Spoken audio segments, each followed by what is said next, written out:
Yanda na samu kaina cikin shirin kwana 90, in ji Abba John.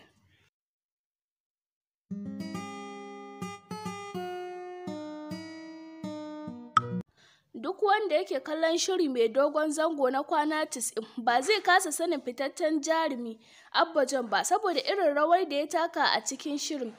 To sai dai a lokacin tattaunawarsu da wakilinmu, jarumin ya bayyana mana yadda ya samu shiga cikin shirin da kuma irin yadda ya ji daɗin samun nasarori da dama bayan ya kasance cikakken jarumi, amma dai ya fara gabatar da kansa ne kamar haka.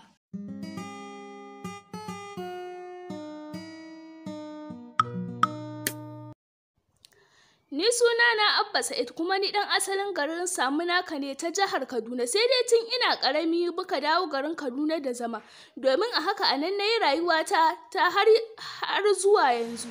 Duk wani faɗi tashi na rayuwa a garin Kaduna na yi shi. Dangane da yadda gudanar da faɗi tashinsa na rayuwa kuwa cewa tun ina ɗan ƙarami ni mutum ne mai son gwada abubuwa da yawa a rayuwa. Akan haka na yi aiki a kafe, sannan na fara gajerun fina-finai na barkwanci kuma na yi waƙa.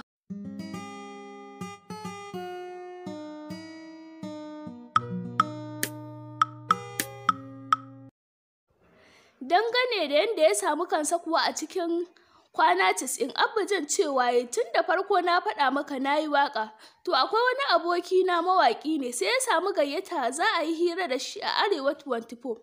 To sai ya faɗa mini kuma daman idan za a yi hira da mawaƙin ana son idan a ɗan samu gayu da za su zauna a ɗan nuna su, to sai na yi ƙoƙari na halarci wajen. Bayan an gama hirar sai na karɓi lambar wayar.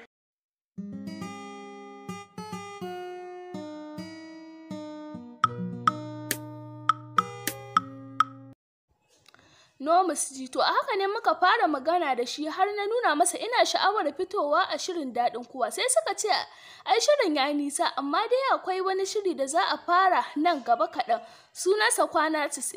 In za a fara tantancewa sai ka zo. A haka kuwa aka yi, da za a fara tantancewa sai aka sanar da ni na zo Kano, kuma Allah ya sa na yi nasara.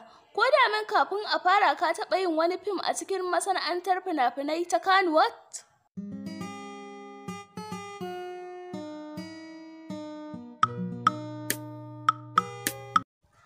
Gaskiya ban taɓa yi ba, sai daga baya ne ma aka gayyace ni wani aiki, amma dai har yanzu ba a fara ba, domin haka zan iya cewa ban taɓa yi ba.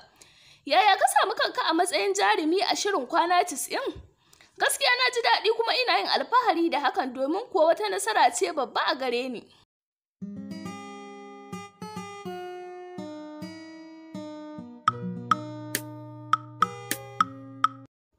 Wani saƙo kake da shi ga masoyanka? To masoyana, ina yi musu fatan alkhairi saboda irin nuna ƙauna da suke yi a gare ni.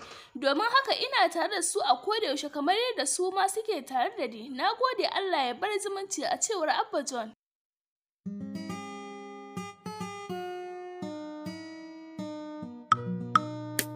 Daga ƙarshe ku danna subscribing, idan kuma kun danna ku yi liking ɗin bidiyon nan. Kada ku manta, mikiya ta ku ce.